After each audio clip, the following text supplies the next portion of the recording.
Jews don't pray for money, they pray for work. Better mindset, they have winning mindsets. Let's talk about success and let's learn from Jewish success. Why are we so successful? We're successful because we have community. We're successful because we have values. We're successful because we follow a certain set of guidelines. Let's hear it from these guys in a very clear way.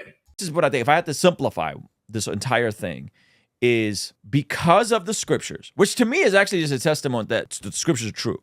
Because of the scriptures, because of Proverbs, Ecclesiastes, a framing of financial literacy and success, and these things being true, and Jewish people holding to these principles throughout thousands of years, now you have them, which is a small population of the global world population, but because culturally, this is the difference between like head knowledge, tacit knowledge on an individual level, and like building culture.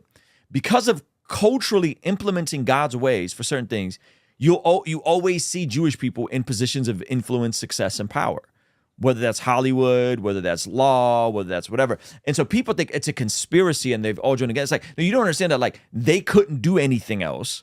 And so they went into these other industries, like entertainment, banking, law, and like crushed and dominated because of the principles that we see in Proverbs. Come on. Right? And that's a cultural dynamic that many who don't understand. Right? Shout out to Javier. He says, Jews don't pray for money, they pray for work. Better mindset, they have winning mindsets. That's a bar. So why do you see Jewish people always successful and always in positions of power? Again, it's a very much an oversimplification. Don't pray for money, pray for work. Yeah, pray for work. Well, what is work? Solving problems. Come on. Pray for work to solve problems, right? And since when has interest been a solution? Right. They own the most expensive parts of Brooklyn. That's the power of culture. And I think what happens is, especially in pockets of the right, is that folks don't understand a better story. They're just consumed with being outraged against something. Yeah. And if all you are is just outraged about everything, you actually never build culture. You just have outraged culture. Come on. And so you're just mad. You're mad about everything. Yeah. Instead of saying, hey, how do we make it? So here's a simple example. The dollar staying within your community. That's a good one. Right? So again, I don't want to use that generalization, but like Jewish people have a way to maintain their dollar to stay within their own communities. Yeah. Right? And so it's like, if your dollar stays within your community, that means your community will always prosper.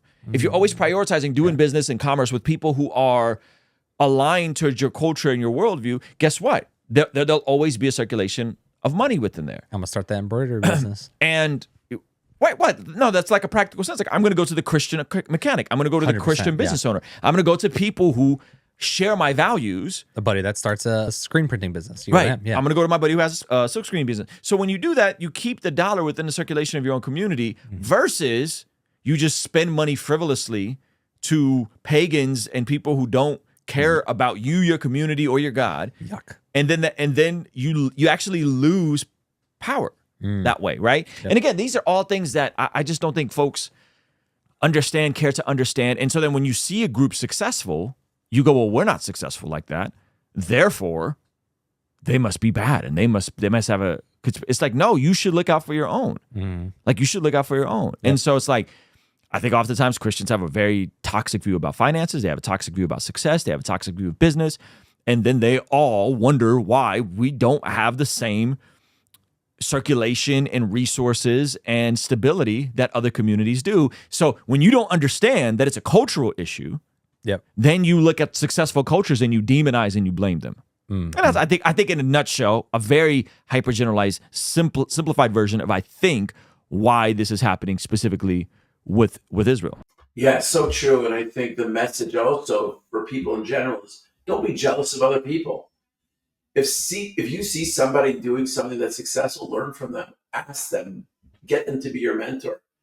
And by being upset, all we're doing is we're limiting our own success, because where energy flows, focus goes. And the more I'm upset about something, the more I'm angry about something, that's where my focus goes. And that's what I end up embodying.